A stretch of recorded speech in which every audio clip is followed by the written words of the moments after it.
Assalomu alaykum, hurmatli bizni tomosha qilib turganlar, hammalaringizga otashin alangali salom. Konsertning birinchi kuni endi bitta ikkita kamchiliklar bor, u tashkiliy kamchiliklar.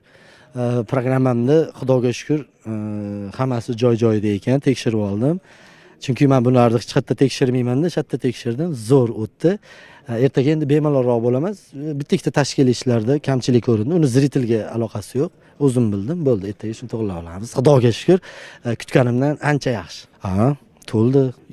O'tirgan tomoshabin har yilgidan juda azartniy, baqir-chaqir, to'palang. 2 soat 42 soat 50 minut bo'ldimi? Qancha bo'ldi? Shu oxirgi minutlarda ham turib, "Молодцы" deyishganda yig'lab bordim dadamga. Ular endi urishib turish kerak. Ular menga emas, ular tomoshabinga hurmatsizlik deb bilamanmi? O'shaning uchun konsert oxirida erta chiqib ketayotganlar va kech kelayotganlarga maxsus hazillar yozib kelganman, juda qattiq. Uni kim qanaqa qabul qilsa qilaversin, buni men o'zimga nisbatan hurmatsizlik deb bilaman. Shuning uchun meni hurmat qilmaganlarni men ham hurmat qilmayman. O'zimning obrazim desam, yo Erik Haydar. Elton Ferganskiy ham yomon emas, u qiyin edi. U 25 minut yugurishingiz kerak edi sahnada. O'sha tomoni nima? Lekin Erikniki tomoshabinga foydaliroq. Mana Xudo xolisi bugun mana shu konsertdan keyin niyatim bor edi, o'sha niyatim amalga oshdi. Har bitta odamning farzandi o'zini ota-onasiga yaxshi ko'rishini aytadi yoki farzandi bilan kelmaganlar o'zini ota-onasiga telefon qilib albatta yaxshi ko'rishini aytadi. Men buni sezdim, his qildim.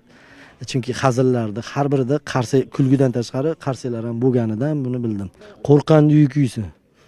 Odam qilgan ishni odam qiladi, erkak kishi qo'rqish mumkin emas. Qo'rqsangiz, sizni hech kim kasal bo'lib qolsangiz, qiynalib qolsangiz, sizdan hech kim xabar olmaydi. Hamma yo'q yangilik. Tavba, o'sha obrazlar, programma yangi. Mana men boshida 1 soat yangi hazillar aytdim. Elton Ferganskiy u umumiy yangi sahna ko'rinish qildi. Nima?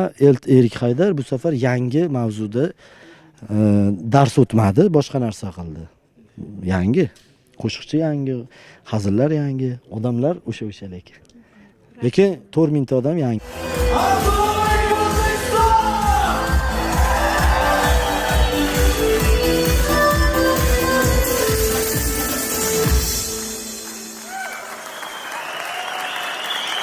Hozir dunyoning qadrdagi odamlar Marsga uchishga harakat qilyapti. Odamlarni Marsga plantatsiya qilish haqida bosh qotiryapti. Yana kimlardir o'sha dunyodagi og'ir kasalliklarni davolash haqida bosh qotiryapti-da.